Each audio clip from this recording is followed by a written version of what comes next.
All right, guys, let's get started. It's 10:32.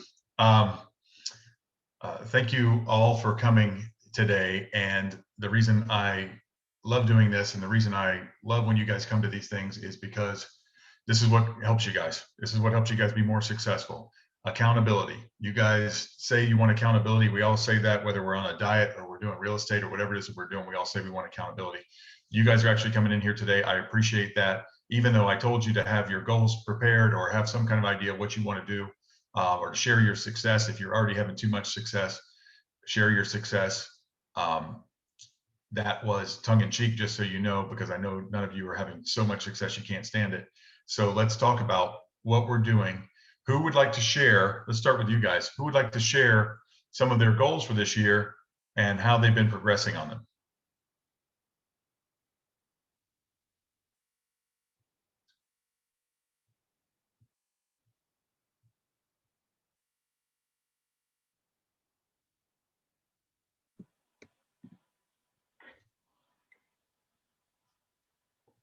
I start with my. Oh, hi, Martha Elena. How are you? Thank you. I start with my marketing on Instagram. And I think that it helped. Okay. I feel like it works, and I just did it. Okay. When did you start that? 2 months ago. Okay. And tell us what you're doing on Instagram. I had to pay because for me it's too much. So I hired somebody in Colombia that is gonna be more cheaper. So they are doing something for me, working on that. Okay, fantastic. How much of it are you? You don't tell me how much you're spending, but how much of it are you doing? What are you doing, and how much of it are you doing? Like for the transactions. No. How much of it are you doing? How much marketing are you doing? What are you doing to have more success? To pay attention when the people contact me to do. Right.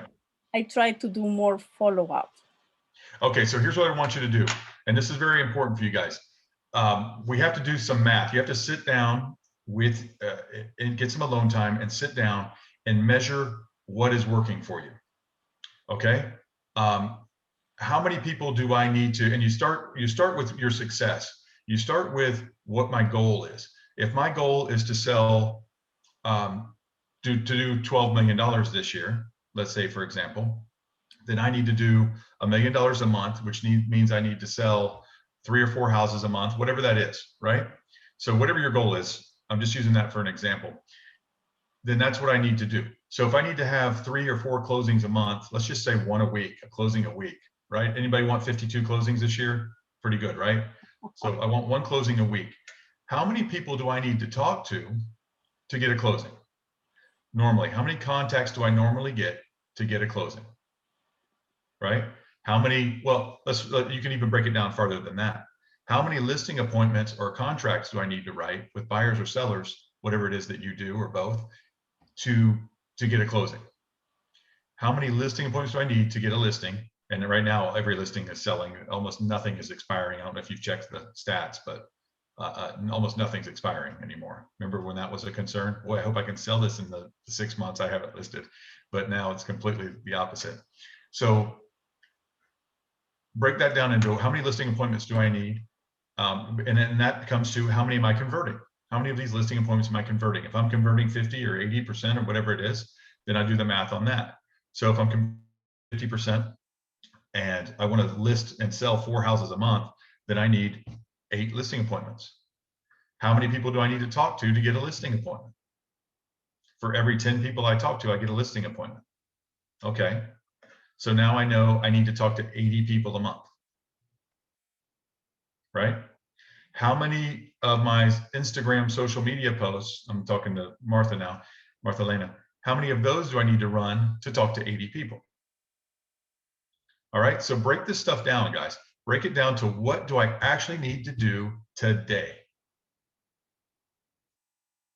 right? Because it starts with today. Everything starts with today. When's the best time to plant a tree? 20 years ago. When's the second best time? Today, right? If you want shade, plant a tree. If you want success, start today. So break down your success from your goal all the way, all the pieces back, do the numbers. I know some of you don't like numbers. When I do investment stuff and other stuff, you guys just, your eyes glaze over, but it's not hard. The things I just told you, I did that in my head. It's very easy. Don't even need a calculator for that. So break it down to what I need to do today. Do I need to up my advertising? Right. So then when you get to, and do this also for money, say, look, my next closing, I know Martha Laney, you just had one last week. I know when I get my next closing, I'm going to put X amount of this percentage wise or dollar wise. I had three. Three, fantastic. I just saw one come across my desk. So good for you. That's awesome. So I'm going to put X amount toward my marketing, either a percentage or dollar amount toward my marketing. I'm going to put X amount toward this and that. And I don't care if you're tithing to the church or whatever it is, break down your commissions and what you're going to do with it. Okay. Have a plan, budget for your business, just like you budget for your house. All right. So break down your final success back to the steps it takes to get there. And then what do I need to do today? All right. Who else has got something? Dalton, I think you probably do stuff like that. You can't run a successful business if you don't know your numbers. Right. People hate numbers, Dalton. What do you say to that? I can tell you how many calls I need to make in order to get how many contacts I need in order to get one deal. So I got to make 82 phone calls in order to get one transaction. There you go. There you go. And it's just a numbers game, guys. It's just a numbers game. And yes, Martha Laney, you hit on something there earlier with, I've learned I need to really respond very well to my leads and stuff like that. Guys, you've got to do that. That just lowers your numbers. If Dalton is only, or any of you, if Martha Lena, you're just responding to half of your leads in a timely manner, then you're going to have to do twice as many. You're going to have to contact twice as many people or run twice as much marketing, pay the Colombian people twice as much. You're going to have to spend twice as much money to get the same amount of business. So yes, it takes effort too, and you have to be efficient. And you have to do all that stuff, and that's part of your goal setting. Also, you do business goals, you do personal goals. I'm going to wake up at 6 o'clock. I'm going to work out for 30 minutes. I'm going to do this. I'm going to do that. I'm going to be ready, dressed, ready to go by 7:30, 8 o'clock, whatever time it is that you need to get started. And I'm going to be making phone calls, or I'm going to be running my marketing by 9 o'clock. I've got an appointment to talk to my marketing people, whatever it is that you're doing. Schedule your time. Time management is very important as well. And it's the same kind of thing. You set goals for yourself and you follow a schedule and you break it down. And I don't care if you're trying to lose 20 pounds or gain 20 pounds or whatever it is you're trying to do, or spiritually or relationship wise, or whatever kind of goals that you have, use a goal setting system and you'll be much more likely to succeed. So I'm going to share some stuff with you guys. Well, anybody else have a goal that they've set for themselves? And guys, write it down. Hold yourself accountable. Anybody else have a goal? It motivates you, Ryan. It makes you better, because I'm at 82 now, but when I first got in the business, it took me 500 calls to get a transaction. Mm-hmm. So I've always known my numbers. My goal has always been to drive that number down. And it took time, experience, things like that. So if you don't know your numbers, you don't know where you stand. You don't even know if you're getting better. Right. And Dalton, one day it'll take you 50 phone calls, then it'll take you 30 phone calls per deal. As you get better and better and know more about what you're doing, and you narrow your marketing down more and more because you track what's working for you. And guys, if you do that, you have to track your success, track your failure. This is working for me, this isn't. That way you can be much more efficient with your time. What is your number one resource? Time, right? I'll go ahead and answer that. That was a rhetorical question. Time. So let's move on. I'm gonna show you guys an example a very, very simple example of SMART goals. And you guys can just Google SMART goals. This took me 5 seconds to pull it up. I pulled it up before, but it only took me 5 seconds to pull it up. So don't ask me for it, just Google it. One other thing I want to talk to you guys about. You guys can be on here, absolutely perfectly happy with you guys being on here with, I'm glad you're here, whether you have your camera on or not. I would love for everyone to have their camera on. But when you, part of your goal setting for your personal stuff is, I know you guys work from home. I know there's been COVID. I know there's been all kinds of stuff, but you guys work from home mostly anyway. When you get up in the morning, go ahead and get dressed, get ready for work. You never know when you're going to need to go meet somebody or do something. Be ready for success, just in case it comes. Because if you're not ready for it, you're not going to, thank you, Jocelyn. If you're not ready for it, you're not going to get it. You know, success is when preparation meets opportunity. How many of you guys have seen opportunity come and go and not been prepared for it and missed it? We all have, right? Can I tell you, Ryan, can I tell you a real quick, crazy story that actually kind of segues off of this? That's my favorite kind. Go ahead. This happened to me this weekend. I got a phone call on Saturday night.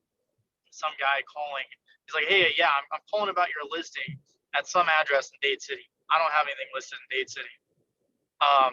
I assume he saw it on my website or something. I still, to this day, don't know how he called me, but he called me and he said, I'm looking for these properties. I have to buy. My home is closing in 14 days. I'm paying cash. I need to move in somewhere in the next 10. And I was like, yeah, no problem. I'll show you this house tomorrow. Let me contact the sellers. I played it off as if it's my listing. Yeah, let me talk to the sellers and see if I can get you in tomorrow. And he's like, yeah, do you have any other listings? I sent him properties that he was interested in from the MLS. He's under contract. I met him Sunday. I showed him 8 homes on Sunday. And I got his call Saturday. He's under contract closing next week. He's got 5.9 million in proof of funds. He wrote another contract on another house last night, and we're looking at $1 million condo on the beach in St. Pete. So opportunity knocked Saturday night. He called, and it's already one under contract that's going to close next week. Second one probably going to close, and who knows how many more properties. Absolutely, that's a great story. That is a wonderful story, and that is, what if you had been, I don't know, drinking or something, and you weren't able to answer the phone, or you said, you know what, nobody bothers me on Saturday night. This is ridiculous. Right. What if you had done that? Exactly. Right, he'd be talking to somebody else right now. So great.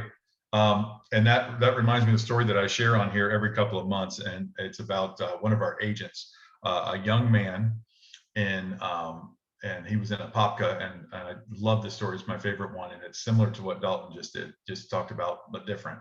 He went out in his suit, and it was about this time of year. It was in April when it started getting hot.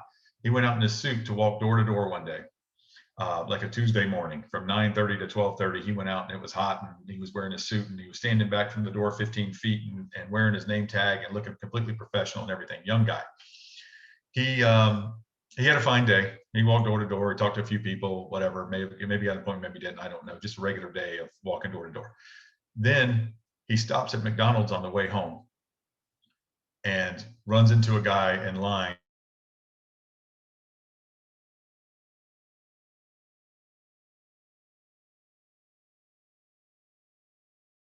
Because he was prepared, because he was dressed, because he was out being active in the business.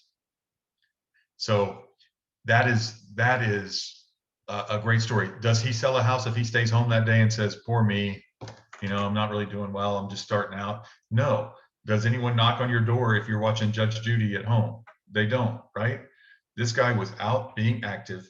Activity breeds success. If you have a pen, write that down. Activity breeds success. Okay, and write down, the success is when preparation meets opportunity. Those are things that you guys need to keep in mind. You guys, I want you guys to be very successful, but you can't not be if you're not tracking your stuff. Otherwise, it's just luck, guys. Everybody stumbles into some deals here and there. It's just luck if you're not going about this the smart way. And the smart way brings me to a segue into smart way. See what we got here. All right. Goals. Everybody see this? Just give me a nod if you see it. I can only see a couple of your faces, so Martha, Elena, can you see this? Okay. Does everyone, Dalton, do you see this? I'm not gonna look, but Okay. I'm looking now, yeah, but I'm not gonna pay attention. It's a screen, that's fine. That's fine. Okay, goal. This is where you write your goals. Maybe this is your business goal, maybe this is your personal goal, whatever your goal is. I want to lose 20 pounds, I want to sell 50 houses this year. Whatever your goal is, okay? 20 houses, 5 houses, I don't care what your goal is. Whatever it is. Specific. What specifically am I trying to, so put up here your goal, personal, professional, right? Whatever it is. What specifically am I trying to achieve? You want numbers here. Numbers, identifiable numbers. And I want to talk to you guys about something too, and Dalton mentioned that it's motivating. It is motivating, and there are a lot of people who write their goals on their mirror in their bathroom with lipstick, okay?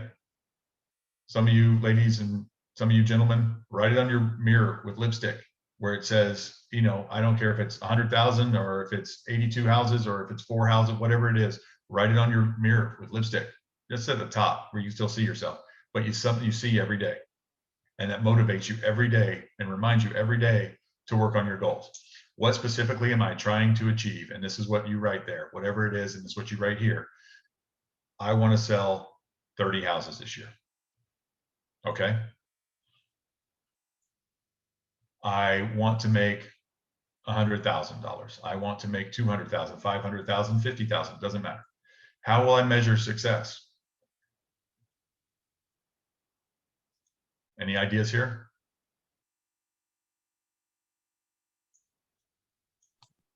By how many sales you have. Yeah, I mean, by whether or not you hit the goal. And Dalton, I know you set a goal, and you don't have to be specific, but you set a goal this year and you've changed your goal.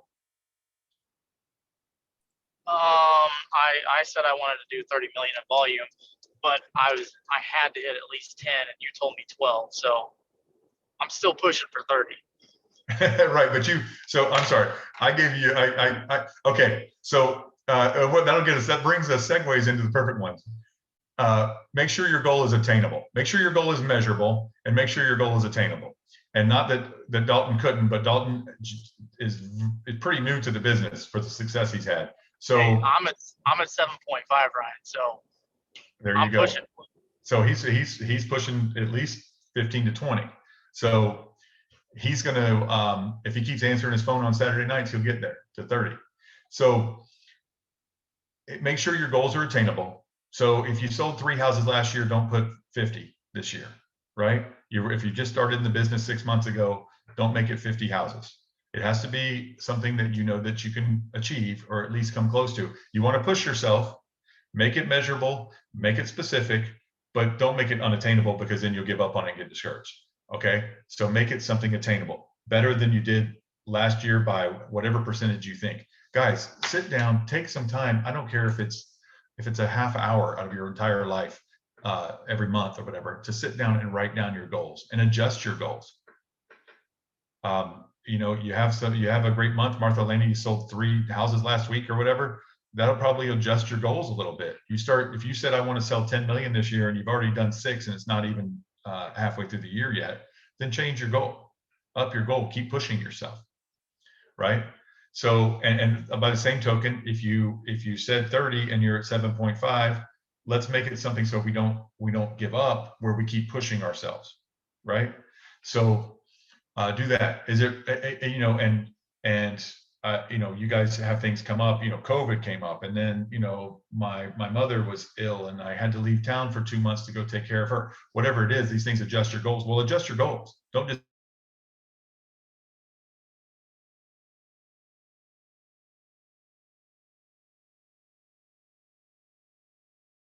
now your goal is 70 houses, right? Adjust your goals and make them attainable.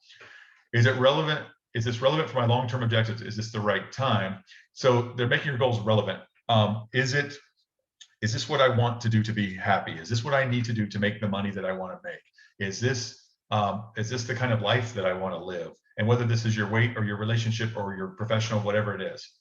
And the time frame for the goal, everything, just like a contract, not valid without a time frame. Same thing here. Got to be a time frame, right? And this is where I want you to break down what you need to do and when. I need to make 82 calls. So Dalton knows that he needs to make 82 calls to make a sale. What if Dalton wanted to make one sale a day? What if he wanted to sell 365 houses this year? What would he have to do? Anybody? 82 calls a day. Yes, sir. 82 calls a day. Go ahead and get yourself a headset and a dialer and make 82 calls a day. Now, at some point, there's diminishing returns because you got to find 82 new customers every day, but that are 82 new prospects every day. But he can do that. He starts selling a house a day. He can afford all the prospects he wants. So this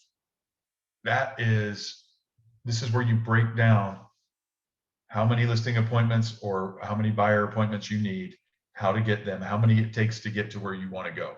How many people do I need to contact to get a buyer appointment? And you just do the math and it adds up from there. Does everybody understand that? And this is a very basic goal sheet here, guys. It's called the SMART goal. It's very basic. It's the 101 of goal setting. And there are many others, but you kind of get the idea there of what you need to do to set your goals and hit your goals. Okay. Any questions or anybody want to share some of their successes on their goals? Yes, Malvis. Can I just share something? It's just a practice that I have incorporated into my daily, weekly, into my routine. I remember, Ryan, you talked about, we had this type of meetings a couple months ago. And I do remember you sharing that same story about the guy in McDonald's in the suit, the name tag and so on. And that saying that you said a couple minutes ago, activity brings success, is stuck in my mind somehow. So I realized, and I'm talking from that meeting from months ago, that I needed more activity because I'm an outgoing person, but when it comes to my business, I don't treat it as I should. I get shy. I don't think, sometimes I tend to second guess myself a lot. And my husband tells me this all the time. He tells me, you know more than what you think you do. You just second guess yourself. And I've come to realize that it's true. And I came to realize that I was not doing as much as activities as I should. And I know this is passive. It might not give me results right away.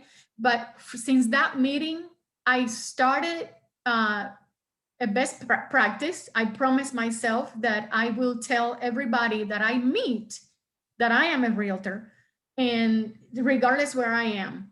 And you brought my memory back from that meeting. And yesterday I was at Sam's Club, and I gave my business card to two of the representatives there. I was just filling out a prescription for my son. And I just thought, oh my God, I just did something that I promised myself 4 months ago that I started doing. So unconsciously, it has become a habit of mine to share with everybody that I am a realtor. I have not seen results from that yet because I just started doing it a couple months ago since you had that last meeting. But I want to share with the rest of the audience in this call that I started doing it, and it now became a habit of mine. And so eventually I'm hoping that it brings me more business, but I changed my mindset. That's what I did.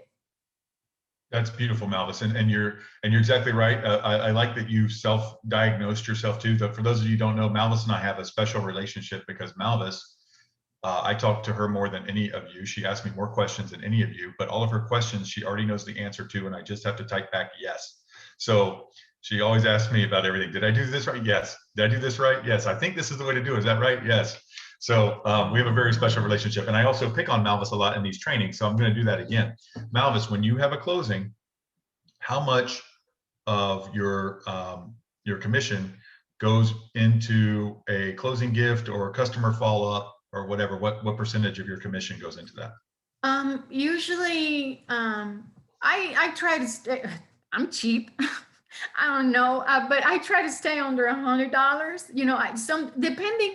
So I've learned to know my client, my customer. So my closing gifts are not always the same for each customer, and my closing gifts are not always the same price either. So I've learned during the transaction to know the need of my customer at the time. So if I know that, you know, he might need new blinds, you know, I might go to Home Depot and get a $200 on it. But if I know the house is in mint conditions, doesn't need anything at all, I'll just go to, if it's a lady, I'll just go to, that is into decorating, I'll just go to Home Goods and give her a $50 or $100 gift card. Or if I know the house needs a lot of cleaning, I just hire somebody to do the cleaning for them. So it all depends. But that is something, Ryan, that I also learned, to study the customer and what they really need, because it's not the same for everybody. Sure, that's a fantastic answer. Everything you said there is great, but I'm looking for a percentage. You guys, I want you guys have got to the second part of this goal planning, and we touched on it a little bit earlier, is planning for your success. You're ready for your success when you have it.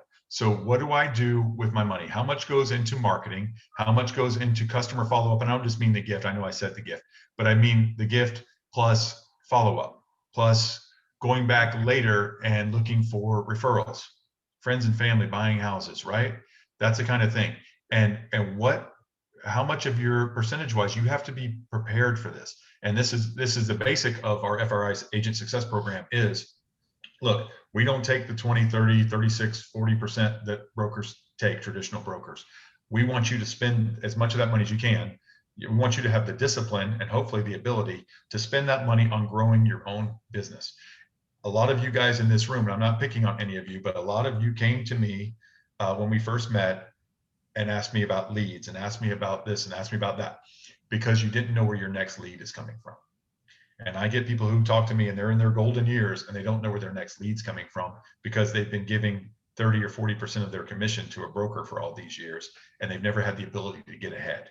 Well, we don't want that money. We want you to spend that money on growing your business, on doing things like what Martha Elena is doing. Martha Elena, you're spending this money on Instagram. You're able to do that and live comfortably because you're getting 100%. That's what I want you guys to be able to do too. And so she's growing her business. She knows where her next lead's coming from. How many of you guys do? Right? So have the discipline and the ability to do that. Prepare for success. Plan to be successful. And not only I'm going to assume success. I have faith that if I follow my goal, if I follow my new system of making X amount of phone calls or buying X amount of leads or spending X amount of time on social media or a combination of all those things, plus my referrals, plus my this and that. Malvis, you've done enough business. You've been in the business long enough now to where your goal should be to get 5 referrals a year or to close 5 referrals a year, right? Some of you guys it's 10, some of you guys it's 2, some of it's 1. Well, however long you've been in the business, how much ever business you've done, get an idea in mind. Say, you know what? I haven't really even been trying and I've been closing probably 2 referrals a year. Well, up it. Let's go. What can I do to get more? There's tons of I showed you the goal thing and I did an overview of your entire professional thing in one little 5-block PDF thing here. Use each of these should be done separately. I'm going to do referrals. I'm going to do socially. I'm going to my daughter's soccer team. I'm going to get 1 sale a year from her playing soccer, just amongst the soccer moms and dads, right? With the teammates and everything else. I'm going to get 10 deals a year from my Facebook business page that I'm sharing on my personal page. And Malvis, you mentioned letting everybody know that you're a realtor, and we talk about all the time, don't be a secret agent, right? You're not going to get any business being a secret agent. Nobody's going to hunt you down. You let people know, and that is simple branding. Whether you realize it or not, you're branding. And so when people, they don't need you right now, Malvis. You're not going to run into people at Sam's Club and give them your card and then say, oh my gosh, I happen to be looking right now and just couldn't find a realtor anywhere, right? They're just going to remember that you're a realtor, and your Facebook friends and family and everybody else on there, that's the most important thing. They see that you're active, So you're on top of the market, you're capable, you're full-time, even if you're part-time, give the impression that you know what's going on by knowing what's going on, not by fooling people, but get on top of the market, know what's going on, and they're going to think of you. They're not going to be in the mood to buy, or the ability to buy right at that second, maybe, or the need to buy, but they're going to think of you next time. And so you're branding as you go along. So yes, I want to post for 30 minutes a day, and I don't care if you're super active, or if you're more like George and I, where you just post on family stuff here and there. Whatever you are on Facebook, get on there and spend, I say Facebook, any of them, spend 30 minutes a week. I want to spend 30 minutes a week, and that's going to bring me 2 deals this year. Is that worth it? Maybe, maybe not, right? So you guys figure out, or maybe it's going to bring you 10 deals if you spend 30 minutes a week. I don't know, but get a plan and follow it and see how it works. And then next year you might say to me, Ryan, I plan to do this, and I spent 30 minutes a week on Facebook and I didn't get a single thing about it. Either can you see something I'm doing wrong here, or should I just stop? Well, I'd say if you're doing something 30 minutes a week and it's not paying off and you're not enjoying it, then stop. Okay, use your time more wisely. Everybody understand that?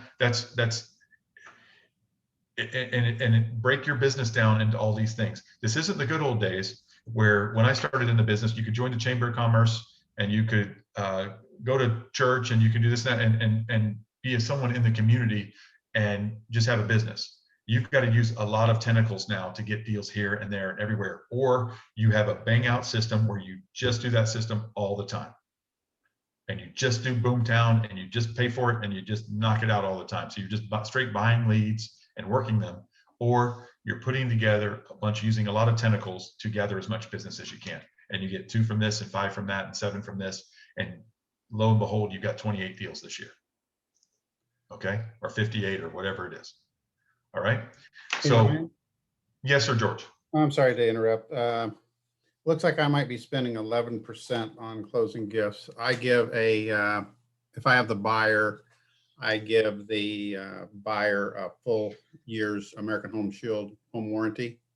So on a $200,000 home, that surprised me. It's 11%, but that's also buying me in. So they've got a house that they don't have to worry about for a year, or for $75 a call. And if I have the seller, I give the sellers, I put a warranty on every house, buy or sell. And I always put the seller's option on it. So because I've worked with investors for a long time and had things break right before closing, it costs thousands of dollars. It's a good insurance policy. And then nobody's going to come back on you, or haven't so far, about repair items. And so that buys me an insurance policy. It's tangible. Everybody loves it. It's not fancy. Sometimes we used to do Cutco with the name on it and stuff. But I do the home warranty, and my buyers and sellers love it. That's fantastic. So what my favorite training that I do with you guys is the why me, the why George. Why would anyone choose George when they can choose someone else? Why would anybody choose Malvis when they could choose Martha Elena? People are there's tons of realtors out there. You guys know that, right? Why George is just given a great why George. Okay, George has a lot of other reasons of why George. He's a very knowledgeable guy, but why George? George gives a home warranty with the house that you buy or sell. Do I do that? No. Does Malvis do that? No. What sets George apart from other realtors? Right? George is doing something that sets him apart from other realtors. I know some of you guys spend 20 or 25% when you do the hometown heroes and all that kind of stuff too, which is great. That's money that we're not taking, and you are literally buying business with it. You are giving that back to buy business. And so that frontline worker goes back to the police station or the firehouse or the school lounge, and they tell everybody else what a great thing that Yolanda did for them. Okay, so that's buying business, guys, and that's what you do. That's what I love. That I love to see that. There are people giving 10% to the charity of their client's choice at closing, and all kinds of stuff that goes on. And that's a great way to spend the money. And it's, you know, George didn't know until he looked it up at 11% because he wouldn't have chosen 11%. He would said 10%. But if he said, I'm going to do 10% back, and it's okay if you go over budget sometimes. But if that's wonderful. So George knows that. So when he sees a check, he knows what he spent to get it, and he knows what he's going to need to spend on the next one. You guys prepare for the success. Know what you're going to spend. Know what you're going to spend on your marketing and everything else. Any other stories? Anybody want to share anything?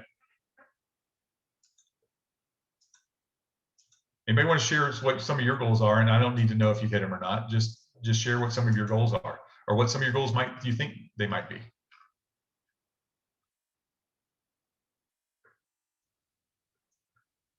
Anybody got any ideas for goals? Anybody have any idea how many people they have to contact to sell? Anybody have any idea how much they're spending for each deal that they do? Ryan, I am going to work my Colorado sphere.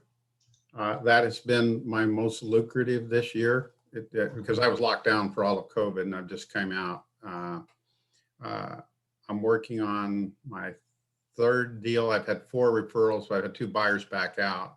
I've had 4 referrals for high dollar homes and a couple of entry-level homes just because people know who I am, because I'm active on Facebook, but I don't tell everybody I'm a realtor on Facebook. You know that it's all about military and friends. And I have an extensive network of friends in Kansas and well, pretty much all over the country, but it is, I choose to not brand myself on my personal Facebook page.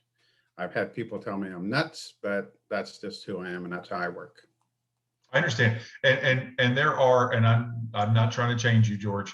There are, I get that, but I think there are very, and not for you, I'm not trying to push this on you, but there are very subtle ways to let people know. People, you know, George has the respect and admiration of his friends, and I'm sure it's a mutual admiration of all your friends and your military contacts.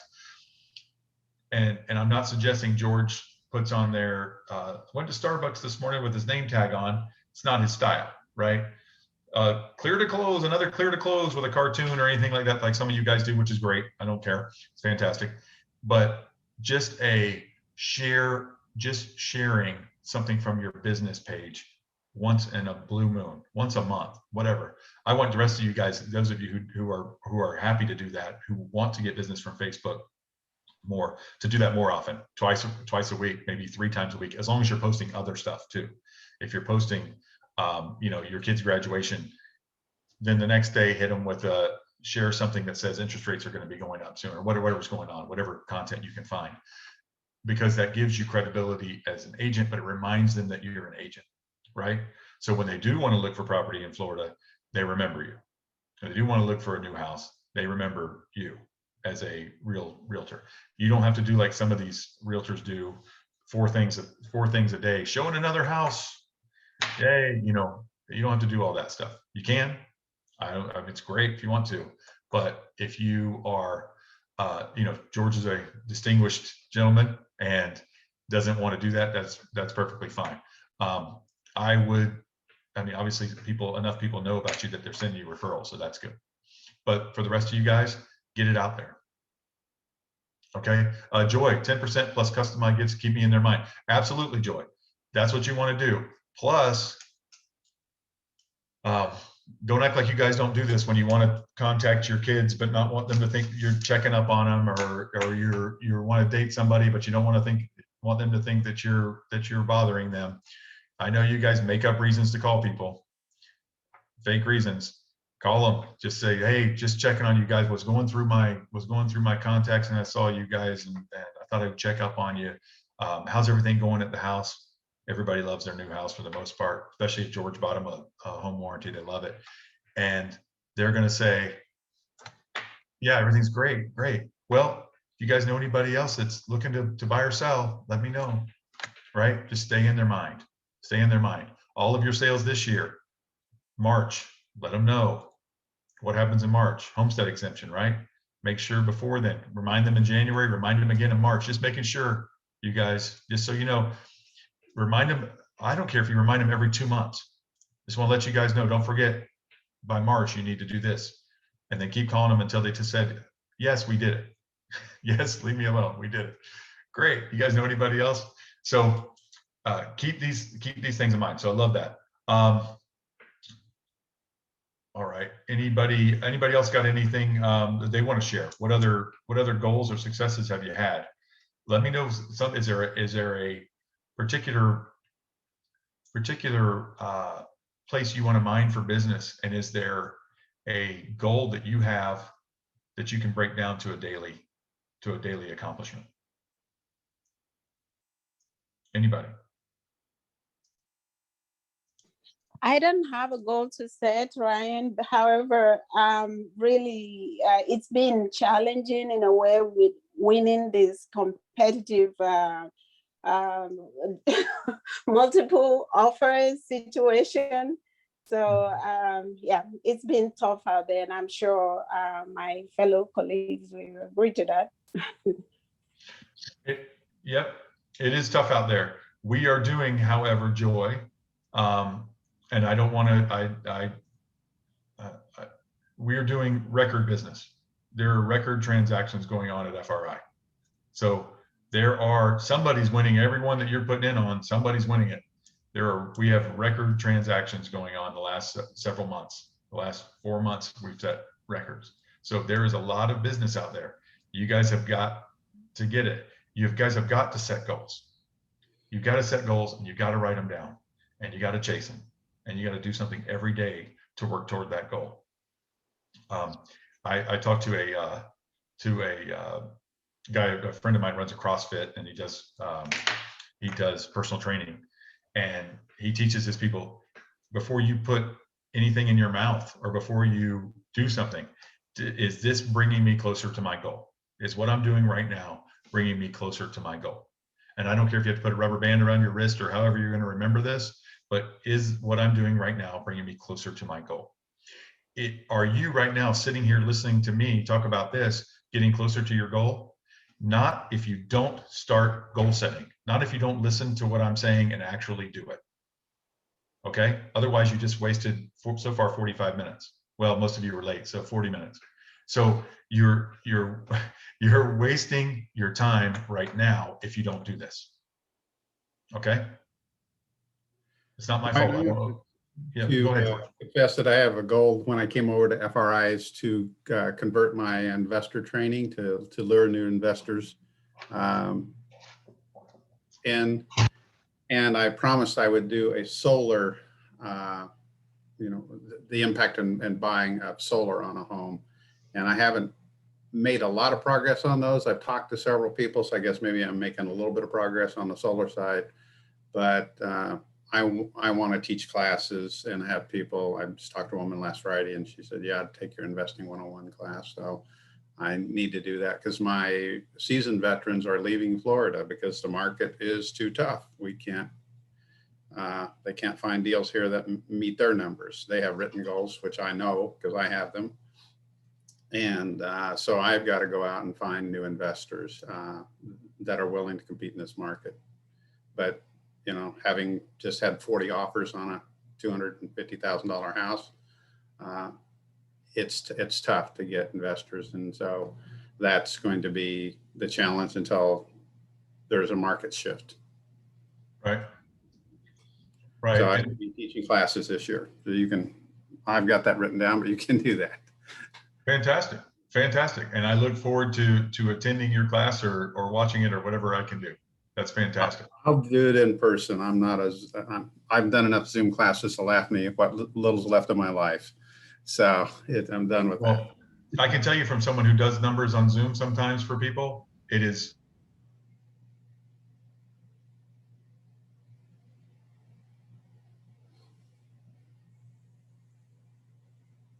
I think I froze. Brian, you froze. I don't know if it's me or you, but I didn't hear any of that. Yeah, I thought so. I can tell you as someone who has taught classes with numbers on Zoom, it is 10 times worse than doing it in person, which in person is bad because everybody's eyes glaze over, but at least you can see if they're trying on their calculators and stuff.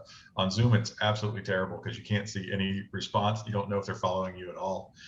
So it's hard to read body language on Zoom. So when you're teaching that investments 101, I'm sure there's a lot of math or some math, and they're going to be, it's tough to do on Zoom. So you're right. Okay, well, I look forward to attending that in person then. And maybe you can do one for our group if you don't mind. So, Ryan, I always invite realtors to bring their clients that are interested in investing or not. I don't steal anybody's customer. All right, fantastic, fantastic. Any other questions or comments? Anything else anyone wants to share? Yes, Romina. Actually, I'm having a hard time to get listings. Before, I only have a year doing this, but before I used to go to subdivisions, knock on everybody's, doors, flyers, some of those strategies that normally you get on YouTube, ideas and stuff. But now after COVID, I haven't been able to get not even one listing, and I would like to ask if you guys have any, I don't know, any opinion that you can might share. What would be a good way to get more listings? I don't know. I didn't see your name. I'll answer it. Romina. Romina, so I generally do a lot more listings than buy side. Forever, I went and did expires and withdrawals, and I had really good success with that. Obviously, those don't exist anymore.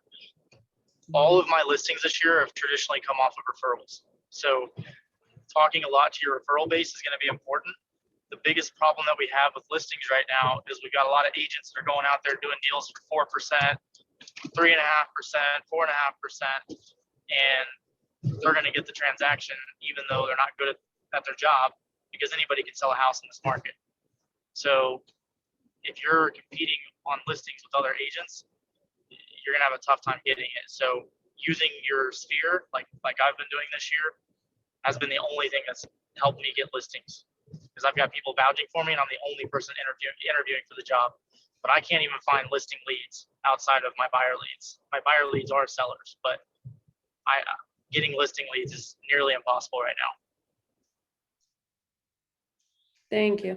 And I would direct you to this. So I have, that's one of the, a couple of things that people tell me when they're newer in the business. And as you guys know, we don't typically specialize in newer agents. Most of you guys have come from somewhere else where you were tired of paying your broker, so you came to us. But what we do is I hear all the time, I want to be a listing agent. I hear all the time, I want to be a commercial agent, because you guys have heard before you got into business how much money the commercial deal pays, right? Or you heard how great it is to be a listing agent because you don't have to do much and you blah, blah, blah, blah, blah, right? Everybody wants that. You've got a sure deal, especially in this market. Who wants to go show 25 houses and put in 17 offers to try to get one when you can just have the listing and sit back and collect offers? So I get it. I get what you're trying to do. However, people move every 5 to 7 years. Okay. 5 to 7 years, Romina, and this is goal setting. This is long-term and short-term. Where do you want to be in 5 years? Do you want to be a listing agent, right? You want to have tons of listings, right? Well, both, yes. Well, both, but you want to have tons of listings. Yeah. Because it's always better to be a listing agent, but Well, right now it's super easy. I always heard people said, if you don't list, you don't last. So well, no, those are people who don't want to work hard. So don't worry, don't listen to that. You can well, here's the thing. Well, I guess that's true in a roundabout way, because if you last, I'll change the saying for you. If you last, you will list. And that's what I'm getting to. These buyers that you are working with right now, if you follow up with them, if you stay in their ear, if you are their realtor for the next 5 to 7 years, you're going to list their house. So my advice to you would be last 5 to 7 years, and you will be a listing agent. You will be getting referrals. you will be you're going to get referrals from them anyway if you follow up with them and you become their realtor, that they just love their realtor. And some of you guys have a great personality for that, and the rest of us have money to spend on that, right? To keep up with them and send them stuff and do like that. So either have a good personality or spend some money, whatever you have to do to remain their realtor. 5 to 7 years, some of them are going to be in 3 years, some are going to be in 2 years. They're going to get transferred out of state, they're going to do whatever, or they're going to tell you about their brother who wants to sell a house and move somewhere else. Also, like what Dalton was just talking about, get buyers. Buyers have to sell. Market buyers, right? Unless they're first-time home buyers or they're moving in from out of state, you're going to sell their house for them too. Okay, so don't get too upset about not having a lot of listings. You've been in the business a year. Okay, just Okay. go out and get some buyers, and they will turn you into listing. They will. So I'll change your saying for you, which I had not heard that saying, but I'll change your saying for you. If you last, you will list. Okay. That makes sense. Okay, Is perfect. that better? That So works. all you have to do in the meantime, for the next 5 years, is hustle, help buyers. It won't be that hard soon. I mean, I don't know how soon, but eventually the market will turn around where we'll have inventory. Hopefully. But even if it is hard, guys, like I said, yeah, it's hard. Well, we're doing hundreds of transactions a month. Okay, just in our brokerage. Okay, so the deals are out there. The deals are out there. We had an agent do, in fact, I think Joy did 8 or 9 deals or something last month. We have people doing tons of deals. There are deals to be done, deals to be had. Okay. So I don't mean to call you out, Joy, but if you guys need to borrow money, Joy had really good money.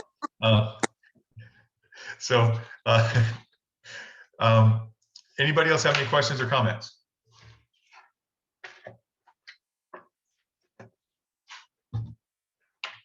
Yes, Malvis.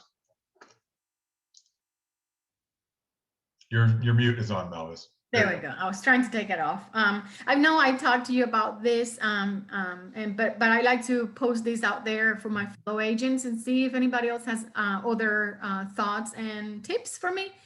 I currently have a customer that he is currently renting, and I've never done this before. And I know, Ryan, you said that it's okay for me to put in an offer for this gentleman, and I will. I have a customer who is currently renting. He is interested on buying the home that he's currently renting.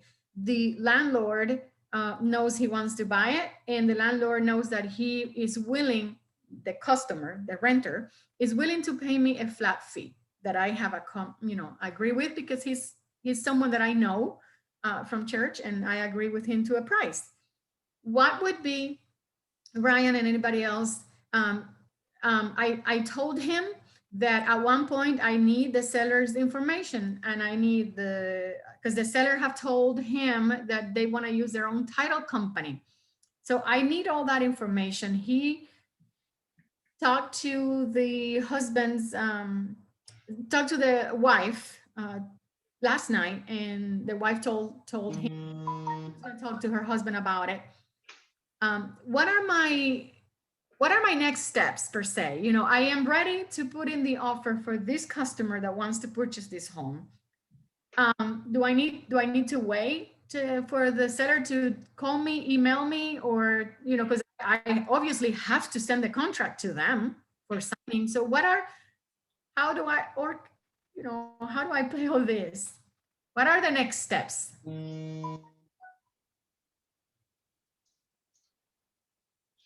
I missed part of that. I'm sorry, my internet went out again. So what are my next steps, Brian, after the tenant agrees to pay me a flat fee? After he tells me, you know, what price, how much he wants to offer. What are my next steps? I don't have the seller's information. I don't have their email address. I don't have the title company that they want to use. I asked the tenant to gather all that information for me to put it on the contract and send it over. I am assuming at one point in time, I need to have his landlord's information so that I can talk to them in case they have questions about the offer or whatnot. Yeah, I don't understand. So you don't know the seller / landlord, you don't have their information? I don't have their email. I have their information from public records, but I don't have their email address or phone number. They don't. And the tenant doesn't have a way to reach the owner? He does, and I asked him to tell the landlord that I need that information, but he hasn't gotten back to me.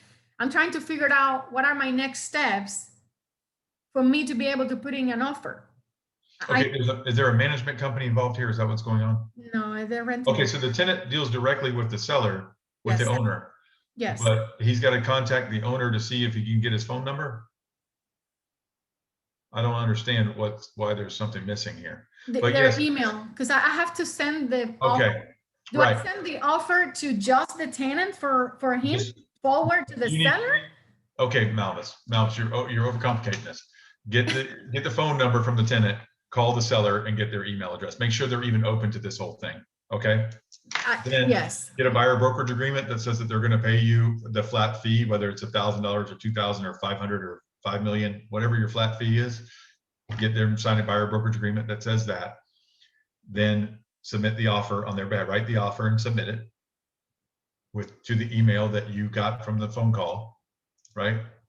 And before you waste any time, talk to the owner and say, hey, are you guys willing to sell the house for this? I don't know why the tenant thinks they are, but if they are, great. Right, send them the offer and you're good to go. All right. Okay. I told the tenant to get me that information, so he hasn't. All right, and you are assumed in Florida, you are assumed to be a transaction broker, so you're fine on both ends. All right. Okay. All right, so that's all you need to do. It's very, very simple. Buyer brokerage agreement, phone call, email, or contract, email. That's it. Okay. If the The if the house is seller- not, I'm sorry, the house is not listed. So in the contract, does my name goes on both sides? Seller, selling realtor or just, the house is not listed. This is pretty much by owner. Okay, so you're just asking, does your name go on both sides at the bottom? On both sides, because it can, yes, because you're a transaction broker. Okay. You're not really the listing agent, but it says cooperating broker if applicable on the left side. It says cooperating broker if applicable, so you don't really need to, so you can just do it on the right side, but you'll read that when you do it. Okay. Okay, anything else?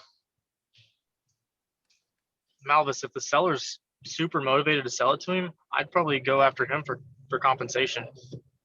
And yes, I totally agree. And I have mentioned that to my husband, but I haven't had the opportunity to talk to them yet, because I told the tenant, you need to tell the seller that you have a realtor, that you are willing to pay me part of it, but I need to speak to them, or you need to ask them permission to give me their number so that I can call them and explain, or give them my number and have them call me. But at one point during the transaction, I need to speak to them.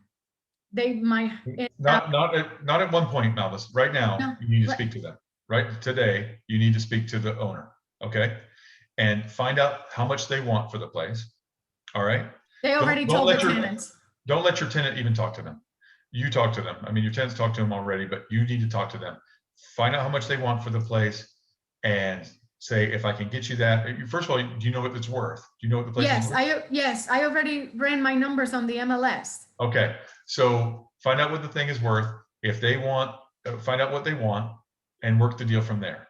And if they'll send them a commission agreement, if you can, if they only want 230 and you think it's worth 235, let them know. Say, I think I can get you 235. And if you guys will pay me, 1% or 2%, and then you get your buyer to kick in whatever your flat fee, $1,000 or $2,000 or $5,000, whatever it is, and you've got yourself a commission. Okay. And you got yourself, and more importantly, you got yourself a deal. You're sitting back and waiting too much. And I don't mean to pick on you, but that's not going to get you there. You've got time as your resource. The first thing I'm doing is making that phone call. This deal might be quashed in one phone call in the first 45 seconds. Okay. So work the deal, get the deal. Okay. I personally wouldn't even bring up commission with the seller. I would just say, hey, you just got to contribute $5,000 to my buyer's closing costs, or if it's $200,000 house or something, and then work it through the buyer broker agreement. Because the seller is going to be like, why would I pay you commission? Just my opinion, though. Well, I want to I be careful agree. with this. I want to be careful with this seller with this transaction broker deal because they're bordering on non-rep. So I want to be very careful with this seller. And I Okay. already told the tenant how much I was going to charge him. And so I kind of hesitant to go now back and say, okay, if we can get you closing costs, can you pay me more, kind of thing. Right. Can I squeeze some more money out of this deal? Yeah. So, all right. Any other questions, comments? How does everybody feel? Does anybody feel like they're going to go make some goals now? Yes. Awesome. All right. I got a couple of thumbs up and some back seats and all kinds of stuff going on here. All right. Well, thank you all for everything. Abby, great job. If anybody needs any marketing stuff, Abby is, well, she's in my top left corner. I don't know. Abby, you can wave. But Abby's there. She'll help you with any of your social media needs or any kind of ideas for other stuff. And we're all here to help reach your goals. That's part of it.